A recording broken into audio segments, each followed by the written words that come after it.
Bom, você sabe qual é o segredo do sucesso para qualquer tipo de freelancer? E eu não tô falando aqui só de sucesso financeiro, mas de saúde, qualidade de vida, liberdade e, é claro, dinheiro também.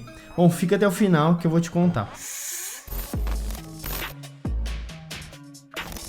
O segredo de qualquer negócio bem-sucedido é ter clientes. Quanto mais clientes, mais dinheiro você vai ganhar, e é por isso que as pessoas falam tanto da importância de estruturar bons processos de venda para poder captar mais clientes na sua empresa ou no seu trabalho de freelancer. Bom, mas no caso dos freelancers, não importa só ter muitos clientes, mas clientes de qualidade, porque isso vai influenciar vários fatores da sua vida, como seu conforto, sua saúde mental, sua liberdade, e eu já vou te explicar o porquê. Bom, quando eu decidi que eu ia trabalhar como freelancer, eu cobrava coisa de R$50 mais ou menos na minha hora de trabalho. E como eu não tinha um método definido para poder prever quanto tempo eu ia gastar para poder executar os serviços, era meio que no chute, no feeling da experiência que eu já tive executando tarefas semelhantes em outros projetos. Então é óbvio que eu errava muito as minhas estimativas na maioria das vezes. Ou seja, eu cobrava R$50 na hora e eu combinava com o cliente que seria um projeto de mais ou menos 4 horas. No final de tudo, eu tinha gastado 10 horas para executar, para entregar aquele projeto e tinha vendido ele por 4 horas de trabalho. Como a culpa era minha por ter errado no orçamento, o cliente nem ficava sabendo que eu acabei gastando mais tempo do que eu tinha imaginado que gastaria. Como o software é um produto muito abstrato antes de estar implementado, antes de estar pronto, ele só existe na cabeça das pessoas que fazem parte daquilo. E cada um tem uma concepção diferente do que aquilo deve ser. E é muito comum que por causa disso, a complexidade da coisa seja sempre subestimada. Como programador, é muito comum a gente enxergar o tempo de uma maneira otimista e não mais detalhista como devia ser. Na nossa cabeça, a gente tem as memórias do tempo que a gente gastou fazendo coisas no passado e essas memórias não são muito precisas. A nossa percepção do tempo que passou é diferente do tempo que de fato aconteceu. Então é comum que em coisas que a gente pensa que gastou 2 horas para fazer, por exemplo, quando a gente não cronometrou o tempo, de fato a gente acabou gastando 4 ou até 5 horas para poder entregar aquilo. Isso daí já é um fato consumado, não é uma coisa de percepção.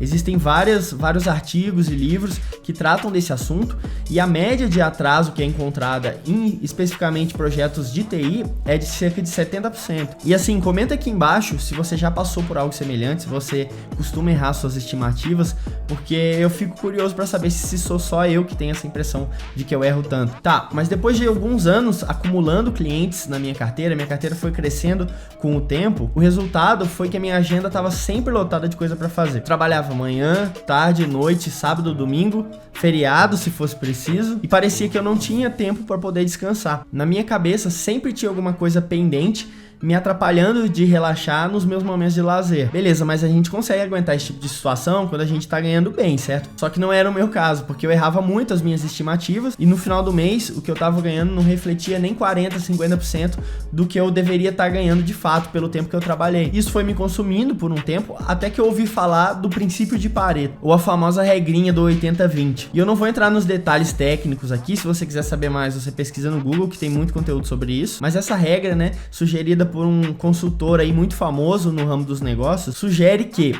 aproximadamente 80% dos efeitos vem de apenas 20% das causas. E essa proporção se aplica a vários tipos de mercado. A Microsoft notou que ao corrigir 20% dos bugs mais relatados pelos usuários, 80% dos erros no sistema eram eliminados. 20% dos esportistas participam de 80% das competições e 20% dos que participam sempre ganham 80% dos prêmios totais dessas competições, em média. 80% da riqueza pertence a 20% da população mundial. E por aí vai. E é claro que esse número não é um número exato, mas dá pra gente enxergar que existe alguma certa proporcionalidade aí no negócio. Se você ainda não conhecia essa regra, se inscreve aí no canal, que eu tenho certeza que você vai começar a notar no seu dia a dia como essa regra se aplica a praticamente tudo. Mas voltando pra minha história, eu tava cheio de cliente, trabalhando pra caramba, e eu decidi aplicar o princípio de Pareto para descobrir se 80% do meu faturamento vinha ou não de apenas 20% dos meus clientes. E depois que eu consegui chegar nessa conclusão, que eu vi isso no papel, as coisas mudaram bastante na minha cabeça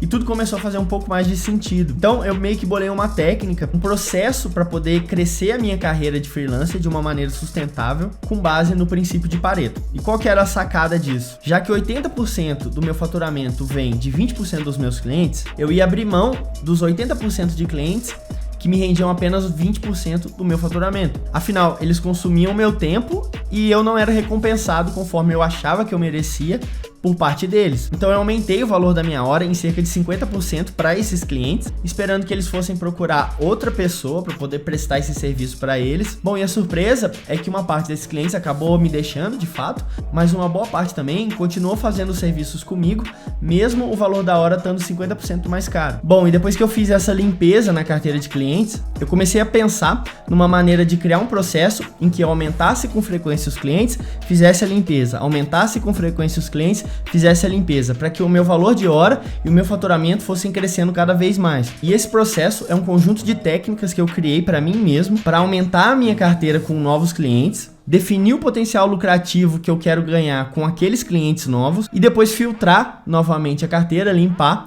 para manter apenas os clientes que podem me prover aquele potencial lucrativo que eu defini como meta. Depois aumentar a carteira de novo, definir um potencial lucrativo, cortar a base de clientes, sendo que a cada novo ciclo o potencial lucrativo é aumentado. E esse é um ciclo muito importante porque ele vai permitir que você não fique estagnado na sua carreira de freelancer. E para quem quiser aprender todos os detalhes, cada uma das técnicas desse ciclo, eu vou ensinar isso de graça num curso que eu vou lançar no futuro. Então se inscreve aí e ativa as notificações para você não perder quando eu lançar. Bom, mas voltando lá atrás, depois que eu fiz o primeiro corte de clientes, aumentando o preço da hora, eu tive outro insight. Como alguns continuaram comigo, mesmo o valor da hora sendo mais alto, com certeza eu estava subvalorizando o meu serviço. Eu poderia ter cobrado mais deles desde o começo e eu deixei muito dinheiro na mesa por causa da minha falta de compreensão do preço do que eu estava vendendo. Então eu reestruturei o meu processo de precificação dos projetos que eu vendia e comecei a aplicar esse processo de refino da carteira de clientes. E isso parece uma coisa meio óbvia, mas a maioria das pessoas que tem empresa não pensa nisso. Você não é obrigado a atender todo mundo, você pode filtrar os clientes que você quer de fato atender e assim prestar um serviço de maior qualidade para eles e ganhar mais. Dessa forma, todo mundo sai ganhando. Se um determinado tipo de cliente te traz muita dor de cabeça, mas traz pouco lucro, você pode criar barreiras no seu negócio para que esse tipo de cliente entre, como aumentar o seu preço, por exemplo, ou optar por não atender clientes que faturem menos que, sei lá, 200 mil reais por mês ou por ano, enfim, vai depender da sua realidade. E eu sei que isso pode soar um pouco arrogante para algumas pessoas, porque muita gente não pode nem se dar o luxo de ter cliente para poder se sustentar e viver como freelancer. E é claro que eu não estou recomendando essa regra para todo mundo. Se você está precisando pagar suas contas,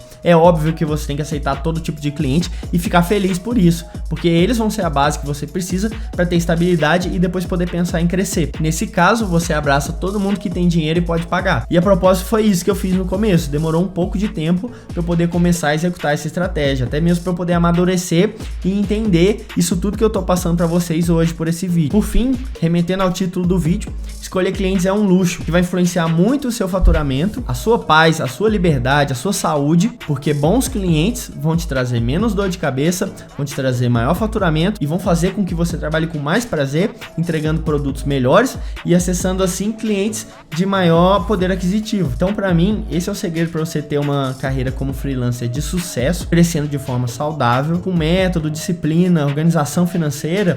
Você também pode chegar nesse patamar, que é de poder escolher os clientes com os quais você quer trabalhar, beleza? Por hoje é só e espero que vocês tenham gostado.